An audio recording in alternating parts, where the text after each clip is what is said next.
সেটা হচ্ছে লা ইলাহা ইল্লাল্লাহ জিকিরের ফজিলত সম্পর্কে। লা ইলাহা ইল্লাল্লাহ অর্থাৎ নেই কোনো মাবুদ এক আল্লাহ ছাড়া।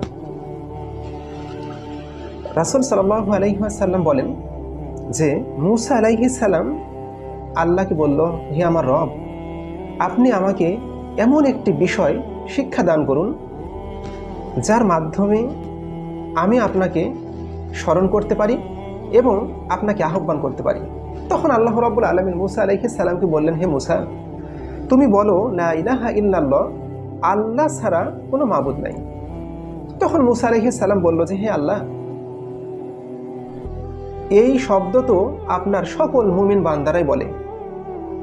তখন আল্লাহ রাব্বুল আলামিন বললেন যে, মূসা, আসমান, সপ্তম আসমান এবং সপ্তম জমিনে এবং এর মধ্যে যা কিছু আছে, আল্লাহ বললেন যে সপ্তম আসমান এবং সপ্তম জমিন এবং এর মধ্যে যা কিছু আছে, তুমি যদি এই সবগুলোকে এক পাল্লায় তুলে দাও এবং লা ইলাহা ইল্লাল্লাহ জিকির যদি আরেক পাল্লায় তুলে দাও, তাহলে লা ইলাহা ইল্লাল্লাহ জিকিরের ওজন বেশি হবে। সুবহানাল্লাহ।